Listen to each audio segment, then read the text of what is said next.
Listeners, when we talk about building something from the ground up, it's easy to romanticize the success story, the big exit, the freedom, the yacht, the living the dream.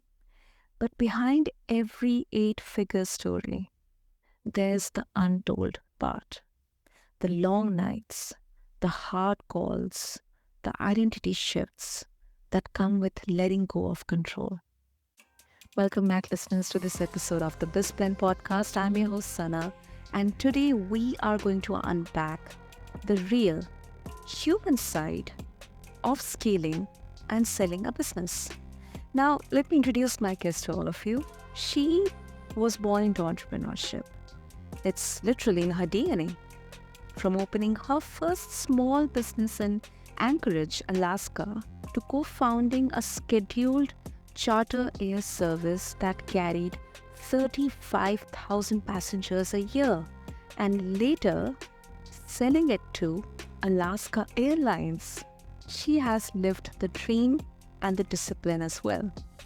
But what fascinates me, listeners, the most in her journey isn't just scale, it's what came after.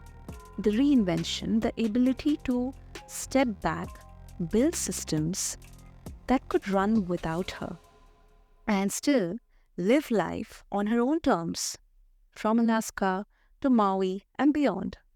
So, today we are going to dive into how you build, you let go, and still you can stay aligned with your purpose when your business becomes bigger than you have ever imagined.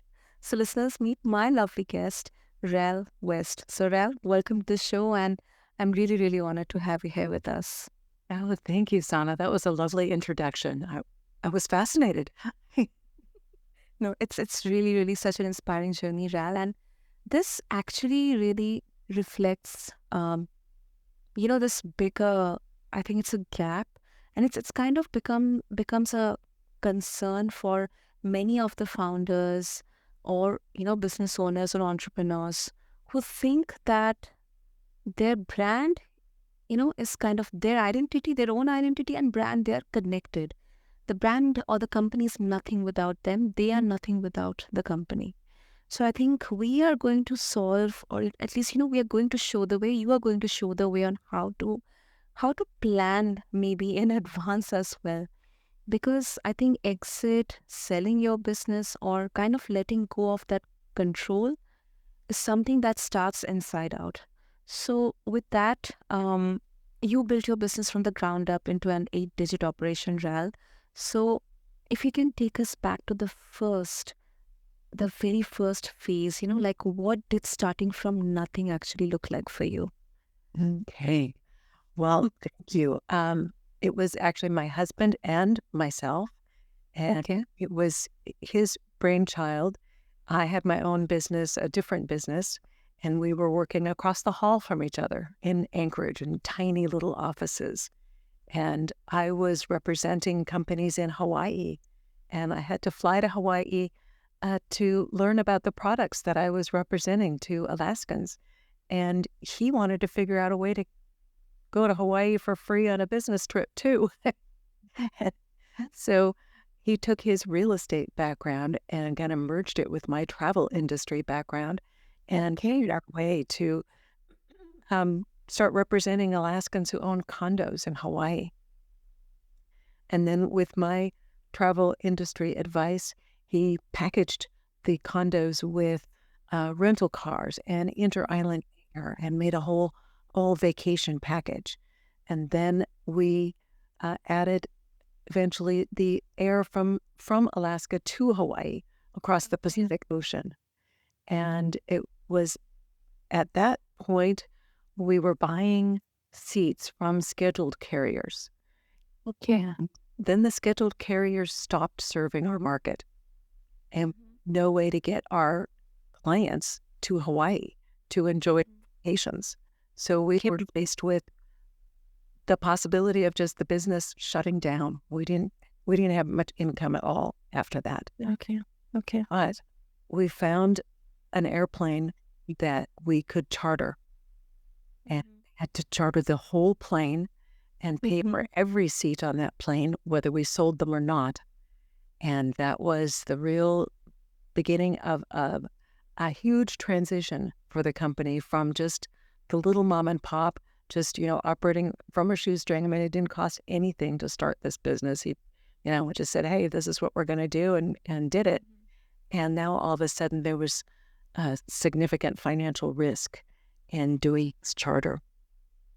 But he studied our data that showed us how much business we had done in these summer months in prior seasons, Mm-hmm. and calculated that we could do it again.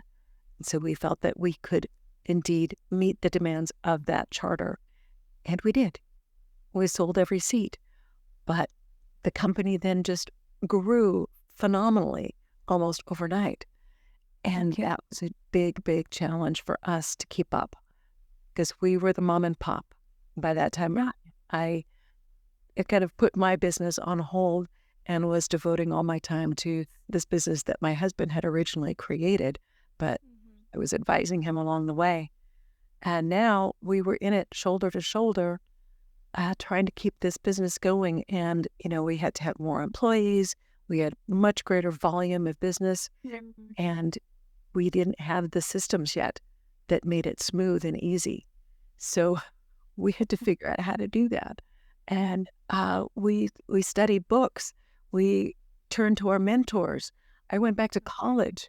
I did Wow. what I could just to try to figure out how could we mold this business into something that could run without us having to be there all the time, because we were pretty much married to the business. Even our daughter had come to the office after school because, we couldn't get free of the business to go home. We were eating here at the office, and that meant like fast food, McDonald's and pizza. And, it was terrible. But that's kind of what it demanded, until we were able to figure out how to teach our team how to do what we did, and how to help them learn how to make decisions so that we didn't have to be there all the time. And, it took 5 years to learn everything that it took to create all the systems, to build the team, to mold the company culture so that we walk away and know that the company would run smoothly even if we weren't right there. Wow. Wow. Oh, that's a whole lot. That's a whole lot, Ral. I mean, first of all, I must really thank you for summarizing that in such a short period of time, because really it has been such a long journey. And I think sometimes, when um you really look back, it feels like it all like went like, so fast. But uh, I think the two main takeaways which I can take is, number one, and this is something that is not just specific to entrepreneurship or business. I think constant learning. Sometimes, we are sometimes very egoistic that, we do not need any kind of learning or going back to school, or, going back to learning something new um, is kind of, would kind of look like a bit humiliating, because we're already grown up and we have already seen so much of the world. But I think that is something, it's such a big life lesson that, there is no specific stage of life that at which, you have to stop learning. It's a constant process. So you mentioned that you had to go back and, learn that how to build systems, how to get this done. It took 5 years, for every one of you to understand. Maybe sometimes a bit of sacrifice in there as well. Um, and that's where my next question is, Ral. What is the biggest lesson that you have learned, that is, kind of single-handedly can be credited for successfully scaling a business and making it exit ready? Is it the systems? Is it the leadership, the founder, the owner, or is it how successful in terms of numbers it is? Oh, I think it's all of the above. Ev- Everything's important. But I think, this is kind of going back to what you were saying to begin with, is you have to have the right mindset, and you have to be willing to accept that you don't know everything. And you have to be willing to be okay with the mistakes that you're going to make. Mistakes are part of it. And so if you beat yourself up too much for the mistakes and just get stuck or get paralyzed because you're afraid of making mistakes, you won't go very far. So we had to learn to turn these mistakes into lessons, things that we would make corrections because of the mistakes. One of our mentors was Robert Kiyosaki, and he taught us. Oh my God.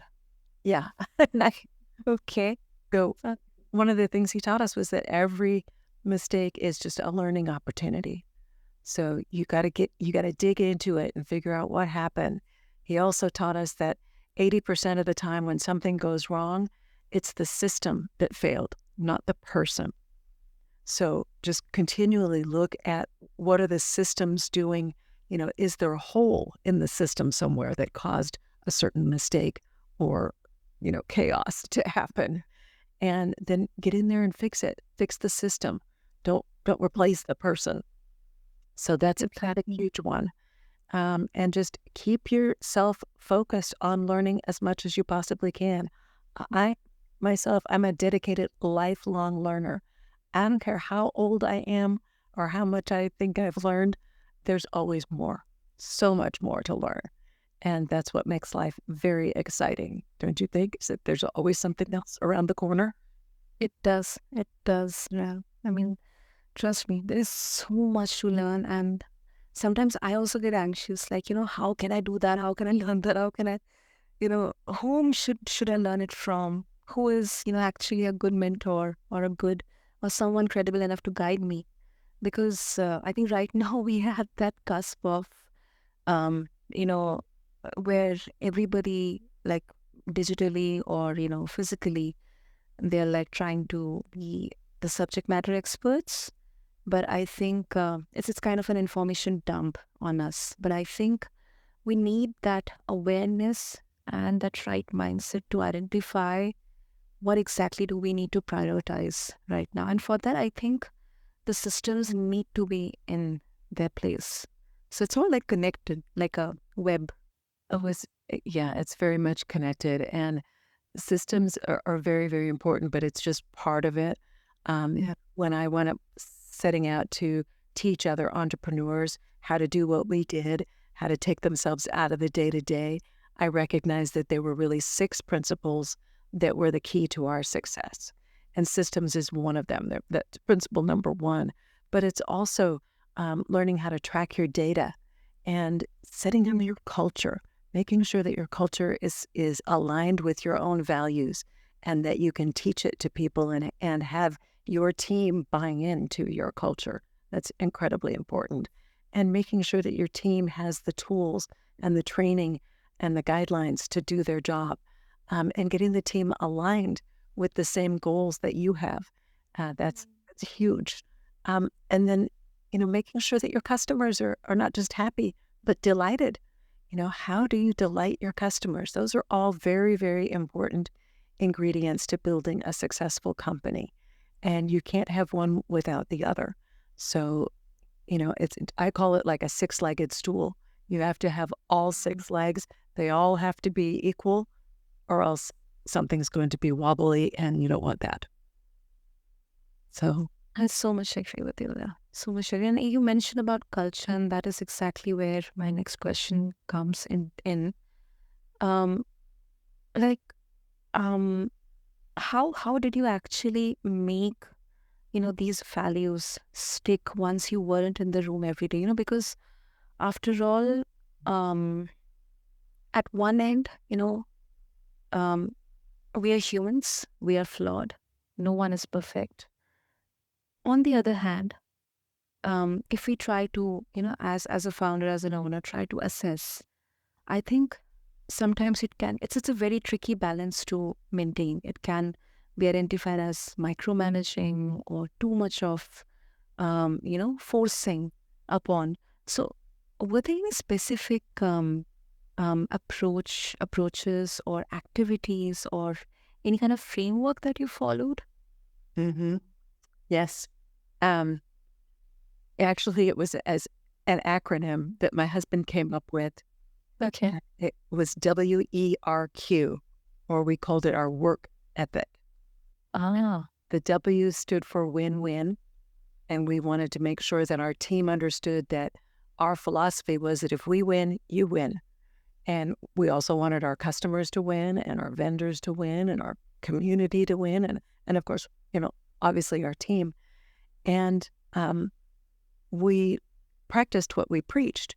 So when we had a good year, the team would get bonuses. I mean, monetary bonuses. They got to put money in their pockets that they could use for, gosh, in some cases, a down payment on a house. And at the very least, they could, just have something fun to do with that. The E was efficiency. And we wanted to make sure that that's where the systems come in, use the systems to make everything as efficient as possible, and use automation where you can.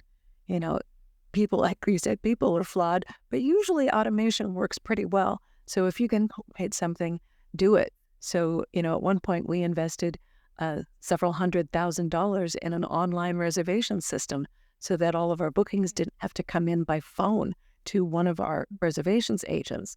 And that changed our business totally. The R was responsibility. So we had to take responsibility. If we made a mistake, we would own it, apologize, and make it right. And we expected everybody in the company to do that. We expected our vendors to be responsible. They needed to deliver what we were paying them to provide to our customers, like hotels and other airlines and so forth. And then the Q is quality. We wanted to make sure that we were always delivering a quality product to our customers, which would make them want to come back and buy from us again and again and again. So this WERQ was something that we taught very purposefully to everybody in our company. And then we said, if you're faced with making a decision, if your decision is guided by these WERQ principles, we will stand by your decision. You can show us that it was a win-win, you were being efficient, you were taking responsibility and delivering quality. That's a good decision. And, maybe it wasn't the decision that we would have made ourselves, but if it fulfilled our guidelines and, used our principles, we would support it. And that empowered our team. I think that's how you have to put your words into action in order to infiltrate your culture throughout the organization and make people really feel it. You can't just stand there and say it. You have to actually do it. So that's what it takes. It does. It does. Listeners, trust me, it does, because practice what you preach. I think that is something, I have also personally observed in workplaces. It's so kind of missing because people who are working, for you, quote unquote, they're working on the front line. They are engaging with the customers. They're engaging with prospective customers.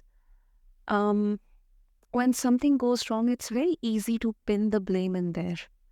But, especially the responsibility and accountability that you mentioned in the WERQ framework, Ral, I think that is something, it's so crucial. Of course, all of the four are crucial, because, if I as a leader or I as a founder, I'm open in, saying that, yes, it has been a mistake. Let's try to work out the solution. Let's try to first identify where it went wrong, and let's try to work out something. I think that same will be measured by our team members as well, because they know that, there is some sense of accountability here. So it cannot be like, taken advantage of. Yeah. Yes. And you have to stay true to what you say you believe in. It will know. It will be apparent. So, yeah. I really believe that the culture of our organization was a huge, huge contributor to our success. That is the proof in there, listeners. That is the proof. And Rel also, we have talked about the during. Let's also try to get a glimpse of life after the sale. Like many people would assume that once you have sold a business, it's the finish line, but often it's a new chapter. So Well, what? go ahead. So I just wanted to ask Ral that what was the biggest identity shift or lesson you had to navigate post the sale? Yeah, go on. Well, I think the biggest navigation occurred for my husband. I think there was a huge identity issue, because he founded the company and his identity was very much wrapped up in it. And I had other things going on. Like when we sold the business, I was involved in a couple of different nonprofit organizations and on boards and so forth. So I could turn my energies elsewhere. We also had some other businesses. We owned a motel and an RV park, and we had real estate endeavors, and I was busy managing them. So I found I could transition pretty nicely. It was harder for him. So there's definitely a mental shift that has to happen. But long before we sold the business, we actually were practicing the live in the dream because we had a chief operating officer and a chief financial officer that ran the company for us for several years before we sold. So we were all out of it day-to-day basis wise. We just, we kept an eye on it, and we had all of our reports, all of our data tracking to keep us informed as to what was going on. But instead of just sitting back and saying, okay, we're at the finish line, like you said, we took the profits from that sale and started buying cruise ships, small cruise ships. Oh, okay. We got into that business and we're in it for about 10 or 12 years.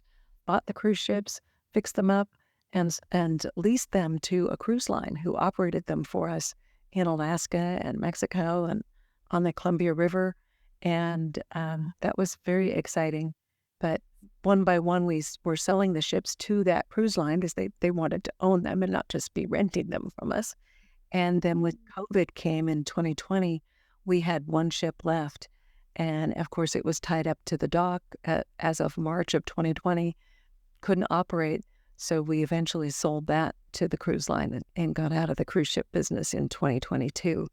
But we still didn't stop. The next pivot for us was into multifamily real estate, learning how to participate in syndications of multifamily properties across the U.S., the southern states mostly. And we're still doing that. So, we're not about to just sit back and retire. I don't think it's in my DNA. I don't think so. It is real. Yeah, it is not there. But every business, we use the same principles. We set up systems. We have data tracking. We set them up so that we're still free to travel. We travel probably at least 3 months out of the year. A month here, 6 weeks there. It's a wonderful life. Wow, that's God bless. That is so good to know. That is so good to know, and that really, really gives a lot of hope for the founders or the business owners who are listening. Because I think success can be loud, but then the meaning is very quiet. And it's really powerful, Ral, to see that how you, your husband, you both are redefining, through investing and then also teaching others. So once again, if we can tie everything back to learning, and there is no, time to stop learning. So I think it's such a beautiful kind of, close loop that we have created through this conversation. So, Ral, before we wrap up, if listeners, they would like to connect with you and get access to all the resources, the wisdom that you're sharing, the work that you're doing, what would be the best way? Yes, well, thank you for asking. My website is ralwest.com, And if you would like to reach out to me and talk about your business and what you're trying to create, just go to ralwest.com/let's talk. And that will reach out to me and we can begin a conversation.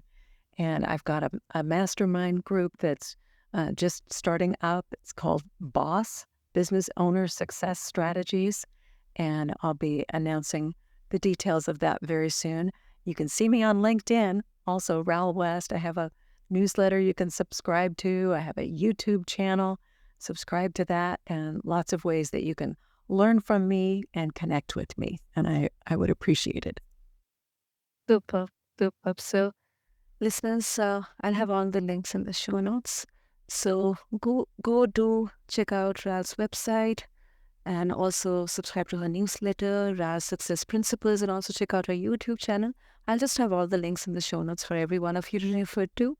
And if I think one thing that I absolutely loved from today, like in today's conversation, listeners, I think that it challenged this fairy tale version of entrepreneurship. It is not about the commas in your revenue or the, glamorous lifestyle. It's about building something that doesn't consume you. So thank you so, so much, Ral. I'm really, really thankful to you because you really, really helped us realize that real success isn't stepping away. It is stepping into a new rhythm of leadership, where there's trust, systems, responsibility, and values. They are taking the front seat. That's nicely said. Thank you. So, listeners, if you are listening and you are thinking, like, how do I make my business work for me, not the other way around, this episode is your sign. So, revisit your values, revisit your systems, and maybe learn how to let go a little. Start with baby steps and also take help of RAS resources. So, do subscribe to this podcast. Do share this episode with your fellow founder friends or entrepreneur friends. Until then, this is BizBlend, where stories meet strategy. I'm your host, Sana, signing off. Thank you.